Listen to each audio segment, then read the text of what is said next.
1347 à 1352, un fléau s'abat sur l'Europe, le Moyen-Orient, l'Asie et l'Afrique du Nord.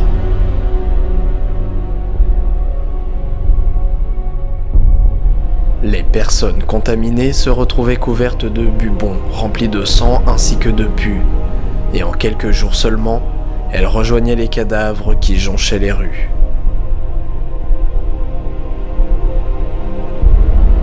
C'est un tiers de la population qui mourut durant ces 5 années, succombant aux terrifiants symptômes de ce que l'on allait nommer par la suite la peste noire, et qui, aujourd'hui, est toujours entourée d'autant de légendes et de théories.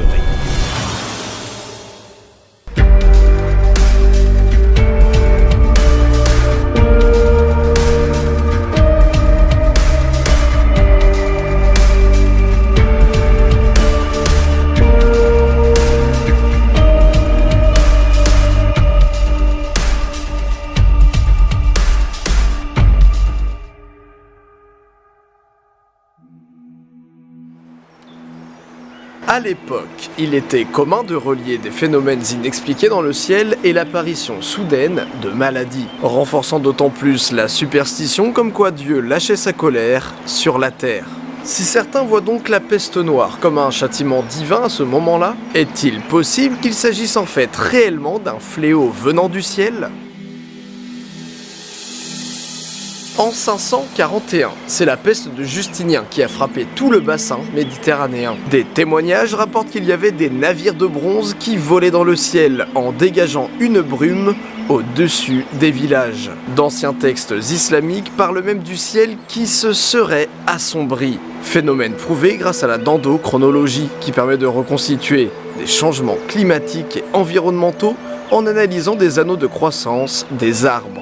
D'environ 530 à 550, il y a bien eu en effet un ciel plus sombre que les autres années. Et on retrouve ces témoignages de navires de bronze vaporisant les champs au début de la peste noire.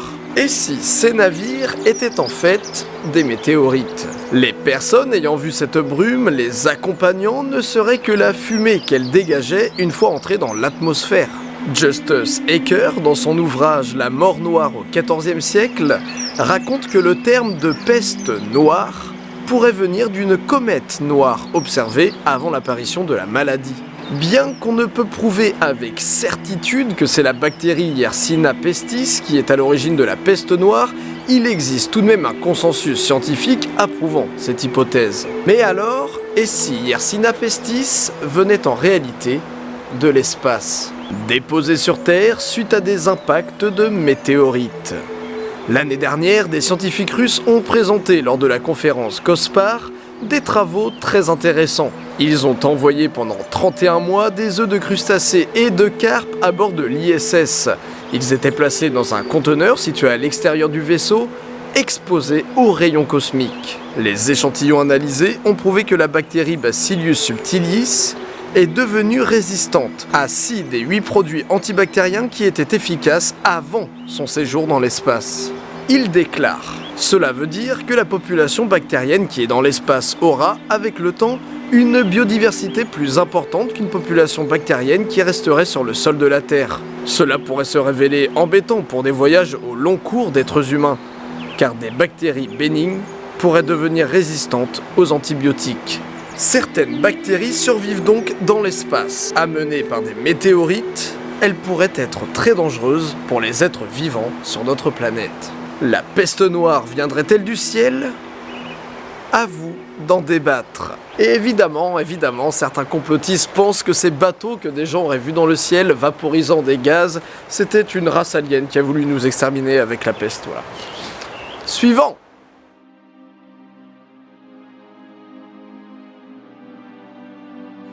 Les théories du complot existaient déjà il y a des siècles, et durant la peste noire, le bruit court en Allemagne qu'elle viendrait des Juifs. L'expansion de la maladie serait due à un complot des Juifs pour anéantir les chrétiens en empoisonnant les puits d'eau potables. L'idée dépasse rapidement les frontières de l'Allemagne et arrive à gagner une grande partie de l'Europe. De ville en ville, des rapports officiels sont envoyés, passant de bourgmestre en bourgmestre, des rapports faisant état de confessions de Juifs qui ont été arrêtés et qui ont avoué sous la torture. C'est le début des grands massacres juifs qui vont durer durant toute la période de la peste noire. On les torture, on les vole, on les tue et parfois même on les jette dans des puits, qu'on les accuse d'avoir empoisonnés. Et quand la peste atteint Chillon sur le lac Léman dans le comté de Savoie, les juifs de la ville sont arrêtés et torturés. C'est ici qu'un certain Balavinius aurait avoué qu'un plan élaboré a bien été mis en œuvre par les juifs, qui auraient préparé un poison composé de cœurs de chrétiens, d'araignées, de grenouilles, de lézards, de chair humaine et d'hosties consacrées.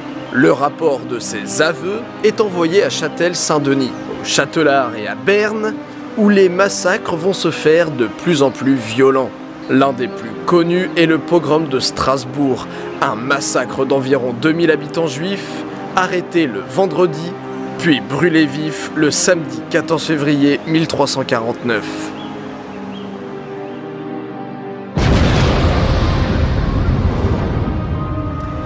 Quand la peste noire s'envole enfin, ce sont des communautés juives entières qui ont été massacrées.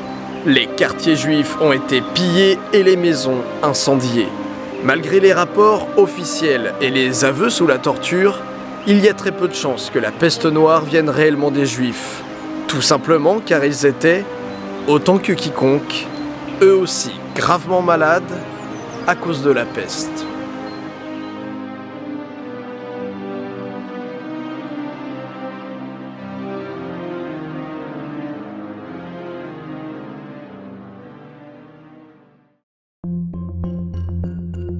L'hypothèse la plus probable pour expliquer l'origine de la peste est que la bactérie Yersinia pestis a été introduite en Europe par l'intermédiaire des bateaux arrivés d'Asie. Elle se serait ensuite propagée sur le continent grâce aux puces présentes sur les rats. Mais des chercheurs ont une nouvelle théorie.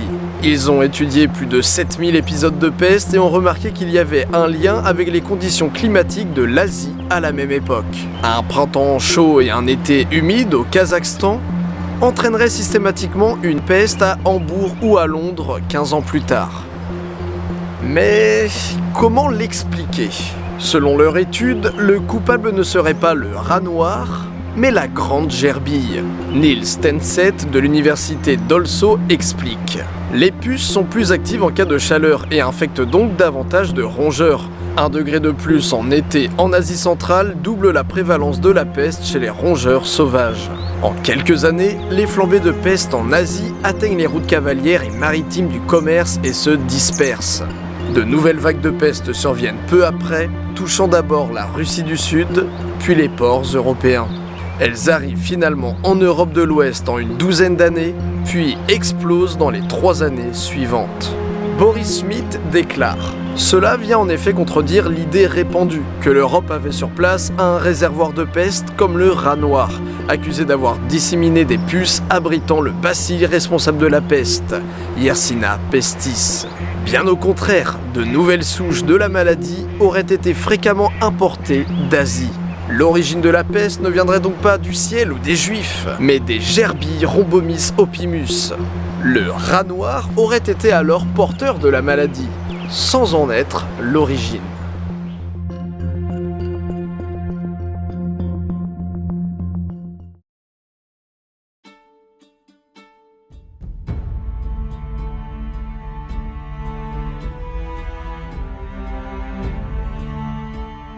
En 1352, l'épidémie se calme. La peste continuera de faire tout de même des ravages les décennies suivantes, mais l'épisode noir se termine. Contrairement à d'autres vagues de peste qui ont parcouru notre histoire, celle-ci, bien que très dévastatrice, ne dura que 5 ans. Certains se sont demandé pourquoi et ont suggéré qu'il y avait peut-être dû y avoir, dans les villes, un changement de la faune. Et le premier animal concerné est le chat. À cette époque, ce félin est plutôt mal vu. Il était adoré par les païens et l'Église y voit l'animal du diable, de la paresse, de l'impureté et de la sorcellerie. Avoir un chat apporte la malchance et il était commun de les tuer. On faisait aussi des bûchers lors de fêtes populaires où on les brûlait vifs. Il y avait même des punitions d'1 jour de jeûne si des gens avaient avalé un quelconque aliment ou liquide entré en contact avec un chat. Bref, vous l'avez compris, c'était la grande persécution de nos félins préférés. L'anarchie dans les villes lors de la peste noire, ainsi que la perte de foi de centaines de personnes, auraient alors permis aux chats d'être à nouveau présents dans les rues et de plus facilement se reproduire. En quelques années, la réhabilitation du chat aurait réduit le nombre de rats dans les villes. Mais l'autre animal serait le rat gris. Progressivement, il serait rentré dans une guerre de territoire avec le rat noir, déjà affaibli par les puces et les chats. Jean-Pierre Daudet déclare « L'invasion des rats gris, moins fragiles face à la bactérie, ont remplacé les rats noirs et ont permis l'extinction des foyers. » Mais il y a aussi une raison qui se cache derrière la fin de la peste noire. Les Européens sont devenus plus résistants face à la maladie. Mais est-il possible que ce fléau ait influencé notre génétique, à tel point que certains seraient immunisés à d'autres maladies? Eh bien, c'est ce que nous allons voir dans cette dernière théorie. «